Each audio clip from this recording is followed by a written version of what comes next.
coming in, and that, of course, is the news that's coming in from London, the top story. Vijay Mallya has finally been arrested. The liquor baron has been arrested at 9 a.m. London time. Let's go across now to our colleague Sanjay Suri for more on this story. Sanjay, this has been the long-standing demand of the Indian government. The CBI has been working on this.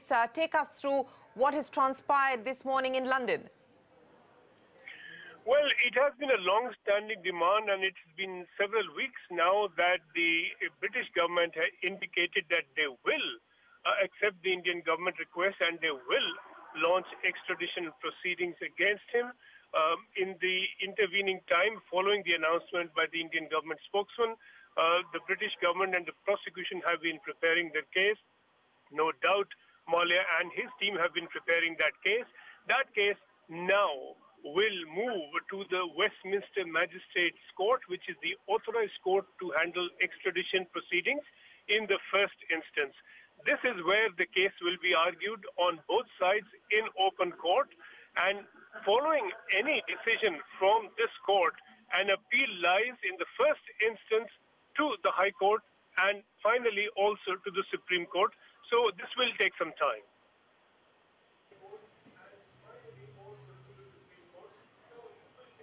All right, Sanjay, we'll keep coming back to you. As Sanjay was pointing out, that is the process that will need to be followed. Shailesh Haribhakti, Group Chairman, Desai Haribhakti Group, also joins us. Mr. Haribhakti, appreciate you joining us here on CNBC TV 18. So Vijay Mallya being arrested, of course, whether or not he will be extradited to India is a matter that will be decided by the UK courts. Given our past and previous history on extradition, how do you think this is going to stack up? Well, everything will depend upon how well the case is argued by both sides to the extradition process. My own take is that if I go at all by past experience, it's a 50-50 chance that this will happen. And the reason why I place the chance at 50-50 is because of the tremendous diplomatic initiatives that the current government has been taking. But I'd like to point out something which is even more important. Having got this custodial process started, perhaps is the right time for the government to open up dialogue to make sure that if the cause for action can be extinguished by Mr. Mallya actually repaying the loans that he owes, then that would be a very great victory for the banking system and for the government of India.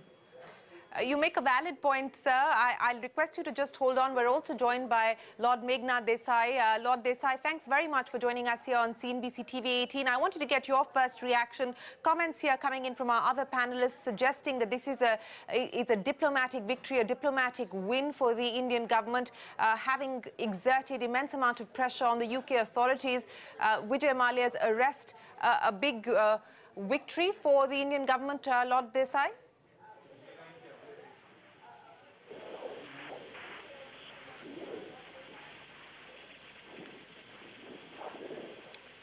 Lord Desai, can you hear me, sir?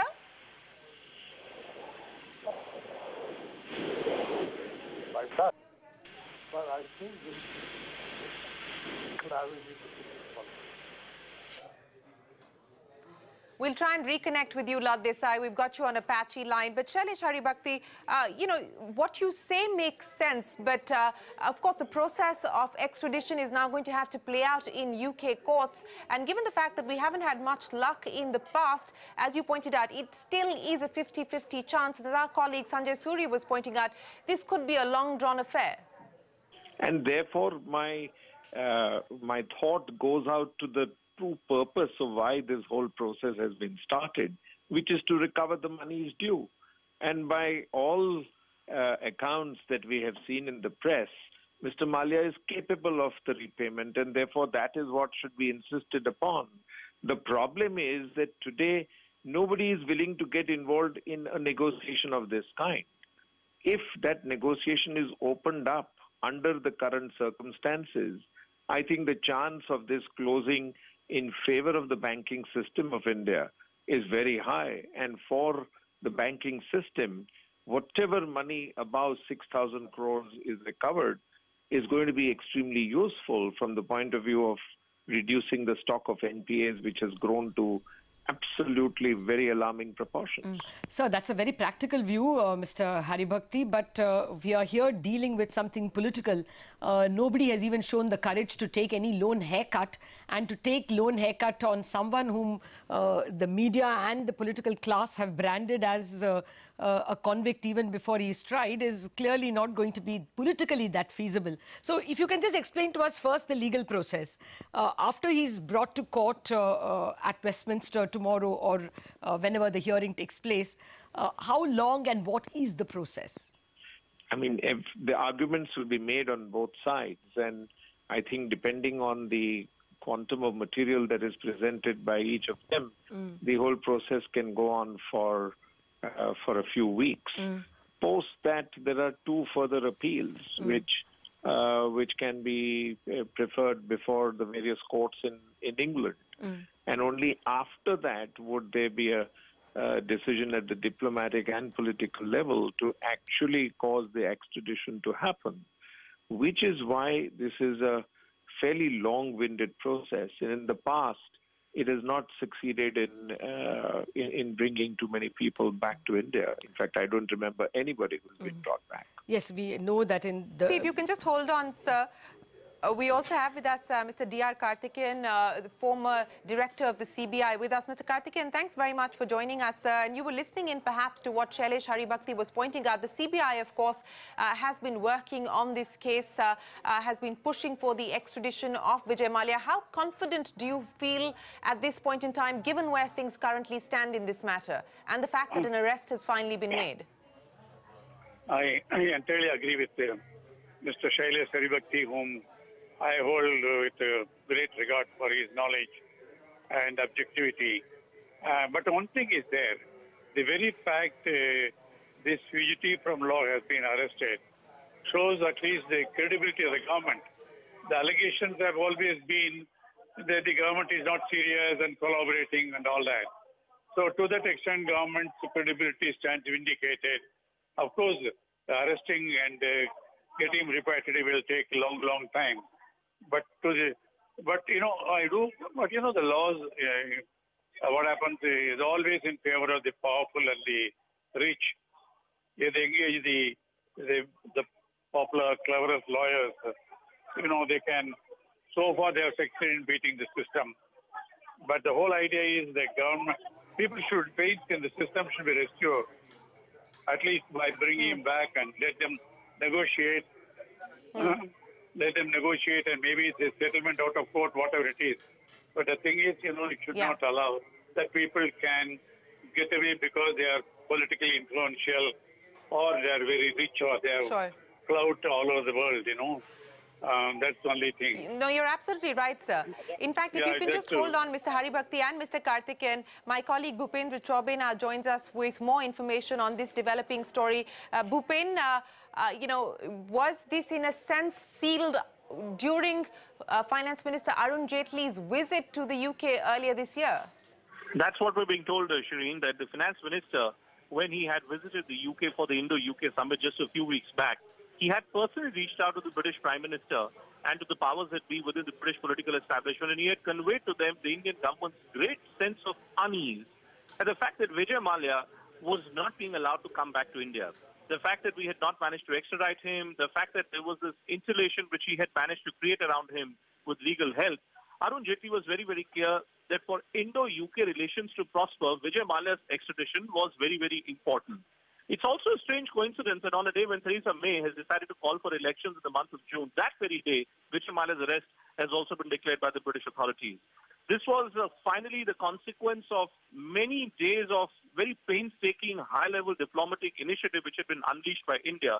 You will also remember, Shireen, that the Prime Minister, in course of his exclusive interview to Network 18 in the month of September, had specifically said that those who are responsible for generating black money in India and those who think that they can generate this money and then run out of India, bad days are in store for them.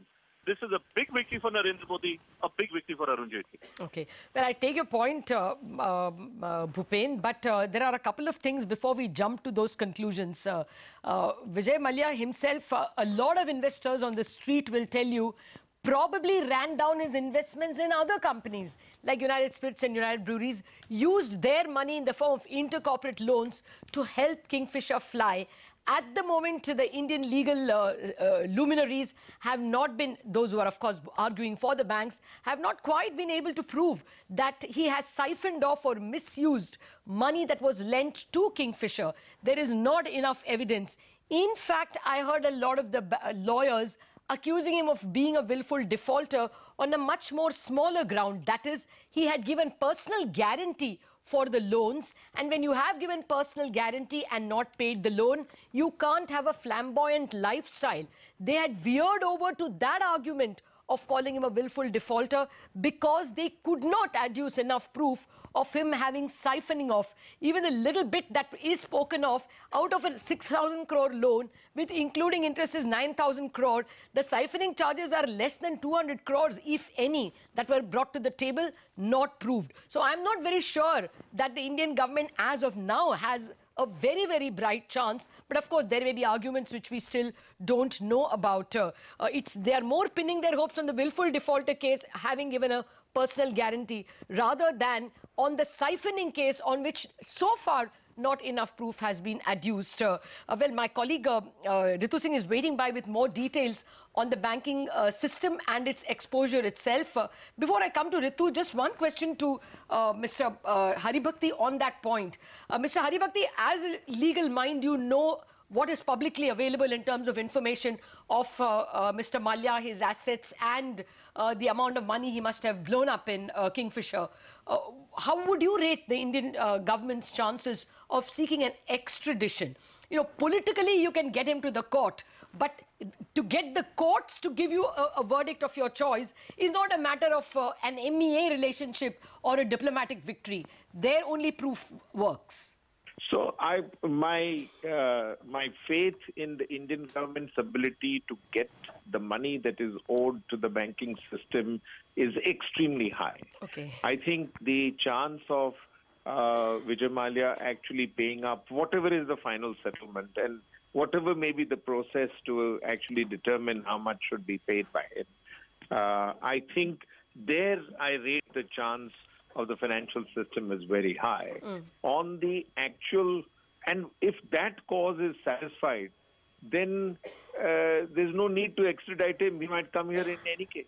Okay. Well, that point is there, but at the moment I have not so far seen the political authorities show much willingness to take the money that Mr. Vijay Mallya originally said that he is willing to pay. I think because there it is now the new ground has been created. He is under pressure. He has been taken into custody. He will have to argue his case. I think this is really a very fertile ground to do what, even if he is brought back, let us assume he is extradited, what will be ultimate victory will be the recovery of the dues. And I think we should look at that final victory as more important than anything else. I think we're joined by the Counsel for the Enforcement Directorate, Hiten. Hiten, thanks very much for joining us here on CNBC TV 18. Can you take us through what the process is? I understand the UK Home Department on the 21st of February had conveyed the Ministry of External Affairs' request for extradition. Can you take us through what the process will now be, and how long will the extradition process take? It is difficult to tell as to how long it will take, looking to the US government and US government's law in respect of extradition. But we hope that our finance minister will definitely try to expedite this extradition process now, as he has expedited his arrest. So most probably within a month or so, he should be brought back to India. You're saying within a month or two, he will be brought back to India? That's what the assumption that you're working with? Exactly. Exactly. What are the grounds for extradition, if you can take us through the plea that's been made by the Indian authorities? As far as extradition plea is concerned, we have a strong EMLAT treaty between the two countries. The relations between the two countries are also very cordial. And then we have a finance minister who himself is a lawyer. So definitely we know how to get the things done. As we have expedited the arrest, we'll definitely expedite his extradition as well. And you feel confident that you will be able to have Vijay Mallya back in the country in about a month's time? When we obtained NBW also, that time also we were confident. Right now also we are confident. We'll make all the efforts. Okay. If you can just hold on, Hiten, for a second. Yeah. We've also got Senior Advocate Mahesh Jethmalani joining us. Mr. Jethmalani, thanks very much for joining us. That was the Council for the Enforcement Directorate saying that they feel confident that Vijay Mallya will be brought back to India within a month or so. Would you concur, sir? Well, I don't know. You might want to ask him, since he's online, whether it's deportation or extradition, because it's open to the British government. I know the British government very rarely deports people, but Mr. Mallya has no passport, so they might even be considering deportation. Extradition is when somebody is validly living in the country and then you seek to get him back. But in this case, he doesn't even have any travel documents. So he's travel documents. That's right. Let me get that clarification from Hiten. Hiten, if you could hear Mahesh Jethmalani there. Is it extradition or deportation? Mahesh sir, I'm told that he has been arrested under MLAT treaty. And if that is in respect of, then we don't require any travel document. He can be definitely handed over to the ED officials. That's right. That's so he may be deported without extradition. Yeah. That's possible. Absolutely right. Absolutely right. And that's exactly what I told them, that looking at the UK's law, extradition and deportation both will be very difficult, but we will try. We have a good finance minister. We have a good lawyer with him. We'll try to expedite the things. Yeah, and we have competent prosecutors like you. So, Mr. Jethmalani, Hiten clarifying that this has been done under the MLAT treaty. So, where does this leave this case then, sir, and the possibility of Vijay Mallya being brought back to India? Well, I mean, it's an excellent chance of getting him back. I mean, if there are going to be extradition proceedings involved in the matter, it may take a little longer than a month. I think a month may be a little optimistic. If it's deportation, it should be much sooner. If it's extradition, it won't be more than 3 months. May not be a month, but prosecutors are entitled to be optimistic. How do you see the UK authorities reacting to this particular matter? Vijay Mallya has, of course, been accusing politicians on both sides, the government as well as the opposition, of using him as a ping-pong ball. He believes that he's a victim of a political witch hunt. He, of course, has denied any claims of siphoning funds, etc. He says it was a business decision that's gone wrong. Given our previous history when it comes to extradition, specifically from the UK, how do you see the UK authorities reacting to this or taking cognizance of this? Well, there's not been much extradition proceedings at our instance as far as corruption and financial defaults are concerned. This is not a financial default, this is a case of prevention of money laundering and a CBI case under the Prevention of Corruption Act. So this is a little more serious, and I think with the UN Convention on Corruption, nobody wants to be seen, no country wants to be seen, particularly not a democratic country committed to the rule of law like the UK, that they are harboring or becoming safe havens for criminals overseas. So times have changed. Let me go back to yes.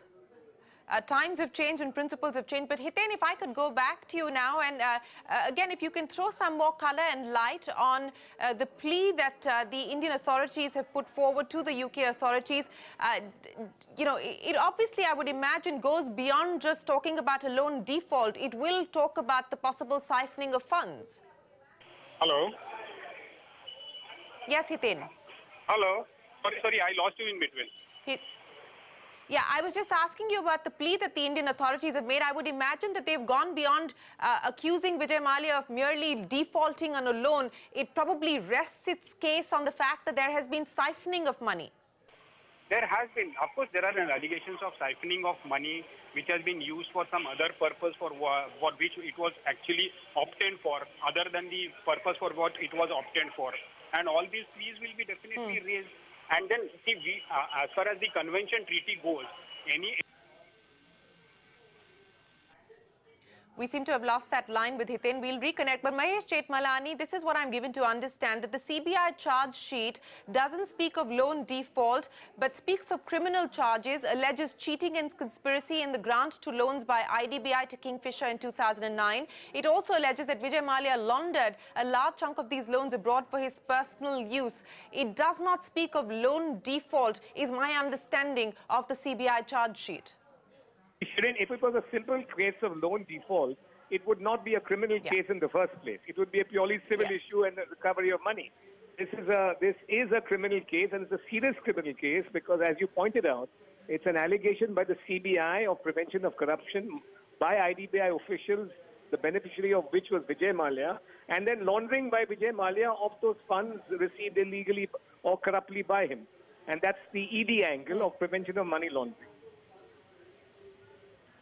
Yes. Hiten, we lost you in the middle. Sorry, go ahead. You were finishing your argument. No, I was just saying we have a convention treaty among the countries, and being money laundering as one of the very seriously taken offense throughout the world. I think Vijay Mallya has a very bad case. It's difficult for him to get out of that. Okay, you believe it's very difficult for him to extricate himself from this. Let me quickly get in a word in from Mr. Karthikeyan, the former director of the CBI. Sir, the CBI charge sheet accusing Vijay Mallya of criminal conspiracy, of cheating, of siphoning funds. As Hiten, the ED counsel, was pointing out, do you believe that this could perhaps be the end of the road as far as Vijay Mallya is concerned? Well, the CBI charge sheet contains very serious allegations. And I don't think the bank can have a settlement with him, and that may not help him. See, look at it. Farmers owing just few thousands of rupees are harassed by the banks. With the result, they either commit suicide or they have to sell the property to settle it. Few thousands. Now, we have few thousands of crores have been taken away under some pretext or the other, and such a person is able to roam around all over in luxury. So naturally, the people suspect the seriousness of the government. Now, at least the credibility of the government is restored partially by his being arrested. I mean, there is nothing personal, but it should be an example to others that you cannot take the law for granted, take the government for granted, either because of political connections or because you have enormous resources all over the world. So, you taking it to the logical end, the government will fully re-establish its credibility. And it will happen. Yes. Let me go back to Mr. Chetmalani. Mr. Chetmalani. Yes, sir. But what about the offences committed against the state, against the nation?